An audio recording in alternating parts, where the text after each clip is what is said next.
Welcome to Real World Peaceful Parenting, a podcast for parents that are tired of yelling, threatening, and punishing their kids. Join mom and master certified parent coach Lisa Smith as she gives you actionable, step-by-step strategies that'll help you transform your household from chaos to cooperation.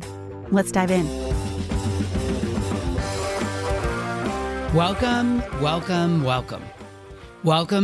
to today's episode. I am so energized to be with you here today. I want to share a story with you from many years ago, back when I was first transitioning to peaceful parenting. Back then, my son Malcolm was a little tyke, and on this particular day, I was sitting on the couch, exhausted, barely holding on to my parenting tools, as he was trying to build a Lego truck. It was one of those days where I was questioning everything. My ability to parent, my patience, my composure, white knuckling, keeping it all together. You know these days, right? When parenting feels like a never ending marathon and you're running on empty with the get fuel soon light blinking at you. And on this particular day, out of nowhere, I heard Malcolm say clear as day, "It's okay, Mommy. I know you're having a tough time." I froze. He was mimicking the exact words and the exact tone I had used with him just the day before when he got frustrated because his Lego truck kept falling apart. In that moment, when I heard his voice, my heart swelled and tears pricked the corners of my eyes. Because he wasn't just repeating my words. You see, he was modeling the kindness and encouragement I tried so hard to show him, even when I felt like I was falling short myself. This moment transformed my understanding of parenting completely. And I want to share some real insights, light bulb moments, and ahas with you today. But before I share, I want to ask you a question. Who was your child's first teacher? Take a moment and really think about it. Was it that amazing preschool teacher? Was it their kindergarten teacher? Maybe it was a coach or mentor. Well, it's kind of a trick question because the truth is you are your child's first teacher. Yes, you. And you've been teaching them since the day they were born. You see, back then, like so many parents, I was caught up in the cycle of punishments and timeouts, believing that was how I needed to fix Malcolm's behavior. I thought being a good parent was having a consequence for every single action that wasn't in line or going well. But right there in that simple moment with Legos, everything shifted. Malcolm wasn't learning from my punishments or timeouts. He was learning from my modeling. He was mirroring back the very compassion and understanding I had shown him. In that moment, I realized the connection wasn't just a nice to have. It was the foundation of teaching and guiding our children. Here's what I want you to do. I want you to take a moment right now and think about a time when your child mirrored your words or actions back to you. What did that feel like? What did it teach you or show you about your impact as a parent? I want you to let that sink in for a moment. Before they ever step foot in a classroom, before they ever meet their first school teacher, your kids are learning from you. They're learning how to treat others, how to handle challenges and stress, and even how to treat themselves. Your words, your actions, your tone, all of it shapes the way they see the world and their place in it. So right now, I want to invite you to take out your phone or grab a piece of paper, as long as you're not driving, and write down 3 words or phrases you've heard your child or your kids use recently that you know came directly from you. Were they words of encouragement, words of frustration, words of love, words of leadership? Now, here's something crucial I've learned both as a parent and a parent coach over the last 16 years. When we think about teaching our children, the obvious things come to mind first, right? Teaching them how to ride a bike, tie their shoes, use a fork, get dressed. Those tangible life skills we consciously pass on. But there's a deeper layer of teaching happening every single day. Every day, in countless small moments, our children are absorbing things like how we handle stress and emotions like anger and disappointment, how we regulate ourselves after a storm, our ways of expressing joy and excitement, our approach to challenges and problems, our spending patterns and financial habits, how we interact with others, how we resolve conflict, our approach to responsibilities, our empathy towards others, our prejudices and stereotypes, our self-esteem and confidence, our traditions and beliefs. Every day, in countless small moments, our children are absorbing how we handle mistakes, how we repair and recover after messing up and losing our cool, and how we manage relationships. Yeah? And going even deeper, there are profound truths about what our children learn from the environment we create. These are the lessons that shape who they become. Because here's what I know. If children live with criticism, they learn to condemn. If kids live with hostility, they learn to fight. If kids live with encouragement, they learn confidence. If kids live with shame, they learn to feel guilty. If children live with acceptance, they learn to love. If children live with honesty, they learn truthfulness. If children live with approval, they learn to like themselves. If children learn with ridicule, they learn to be shy. I remember thinking back when Malcolm was little and I was in the heyday of my dominant parenting. Something like, it's not my job to be the kind, encouraging, empathetic kindergarten teacher. No, I have to be the principal or the dean. I have to be the enforcer so that he turns out well.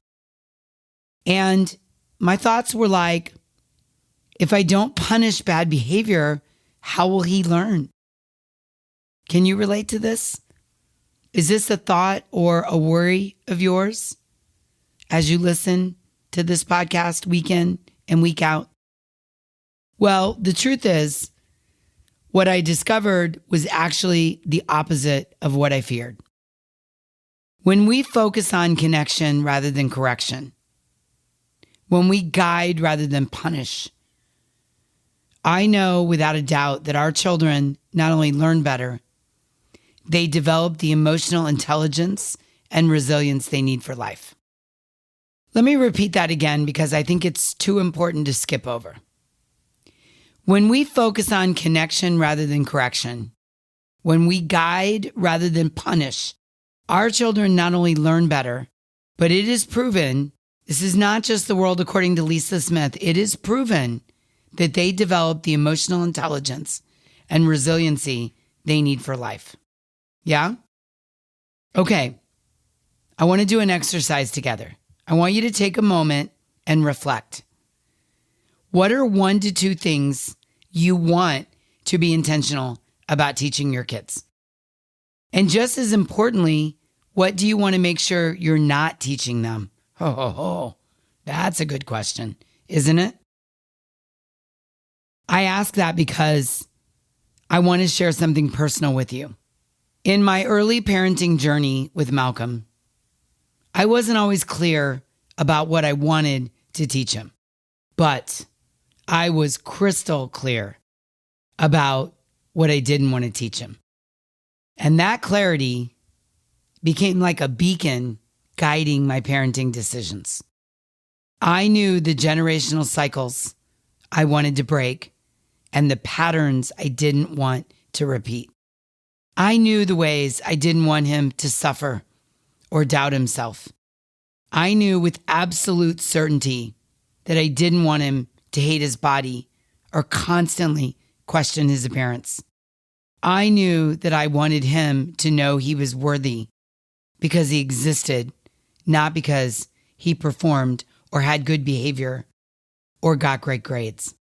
I wanted him to know that my love was unconditional. And here's the thing. Sometimes knowing what you don't want to pass on to your children is just as powerful and maybe even more powerful than knowing what you do want to teach them. Because those don'ts are often connected to our deepest values and our most heartfelt wishes for our children's well-being. So this is why I asked you to think about 1 to 2 things you want to be intentional about teaching your children. And I'm not talking about tying shoes or using a fork. What are 1 to 2 things you want to be intentional about teaching them? And just as importantly, what do you want to make sure you're not teaching them? This brings us back to why being mindful of our role as our kids' first teacher is so crucial. Every decision we make, every pattern we choose to break or continue, shapes their understanding of themselves and the world around them. Fast forward to today, Malcolm is now a 20-year-old, strong-willed, fiercely independent young man working his way through college and learning to navigate adulthood. And you know what? All these years later, I'm still his teacher. Not because I'm forcing it or demanding it, but because we have this incredible connection that was built on empathy, understanding, and genuine support rather than threats, punishing, and control. And I want this for you and your kids. And believe me, if I can do it, you can do it too. Just this morning, Malcolm reached out to talk through a challenging situation he's facing. He wasn't looking for me to fix it or tell him what to do. He wanted the same encouraging, empathetic guidance that helped him build his Lego trucks all those years ago. He was seeking support in developing his emotional intelligence and resilience. Skills we've been working on together his entire life, with me as his teacher. And that's the beautiful thing about being your child's first teacher through connection and cooperation rather than command and compliance. You're not just teaching them for today or tomorrow. You're building a foundation of trust, emotional intelligence, and resilience that serves them throughout their entire life. You're creating a relationship where they continue to seek your guidance, not because they have to, but because they want to. Yeah? Again, I want that for you. And I know it's 100% possible. So here's today's homework. I want you to notice one moment today where your child mirrors your behavior, positive or negative. Just notice. No judgment. Just notice. Number 2, I want you to choose one area where you want to be more intentional with your modeling. Where the mind goes, the energy flows. So pick an area where you want to be more intentional. And then number 3, write down 3 things that you want your kids to learn from you this week. You got it? Awesome. Okay, before we wrap up today's episode, I want you to know something. You're already doing this important work.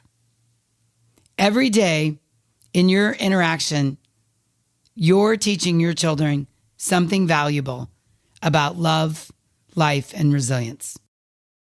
If this episode resonates with you, and if you're feeling the weight of being your child's first teacher and wondering how to do it better, I want you to know you don't have to have it all figured out alone.